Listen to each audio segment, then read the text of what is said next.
Со почетокот на второто полугодие започна и вториот дел од спортските училишни лиги.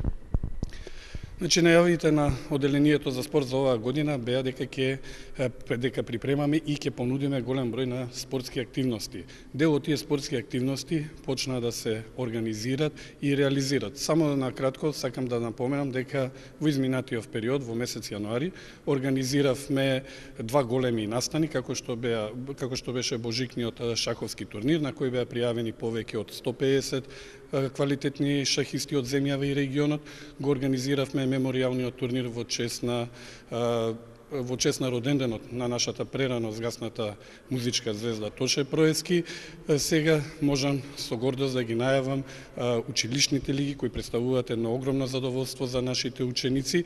Почнуваме за почеток со кошарка и одбојка девојчиња, а подоцна ќе започнат лигите во фудбал, шах и тенис. Интересно ќе биде да видиме дали есенските шампиони Коменски во кошарка, Аврам Писески во фудбал и Лазо Трповски во одбојка, дали тој шампионски примат ќе го потврдат и на крај, или останатите училишни лиги кои во овој изминат период вредно работеа на подигнување на својот квалитет и форма, дали ќе им го земат тој примат и ќе имаме нови победници на крајот од овие училишни лиги.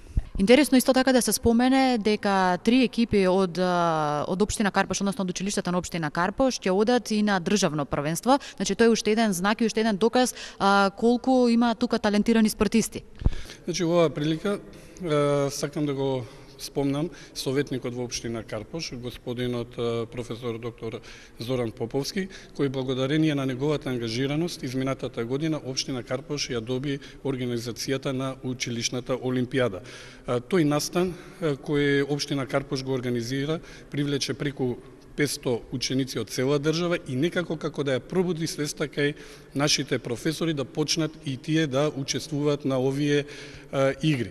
Значи, училиштата на Лазо Трповски во одбојка, Аврам Писески во фудбал и Димо Хаджидимов исто така во фудбал, како градски прваци ќе представуваат нашата општина и нашиот град на државните надпревари кои се организираат во Вевчани и во Ново село. Исто така сакам да овде истакнам дека ние како локална самоуправа за овие училишта обезбедивме комплетна спортска опрема како би можеле тие на што подобар начин да се представат новија надпреварувања, па зошто да не и да се вратат како и победници.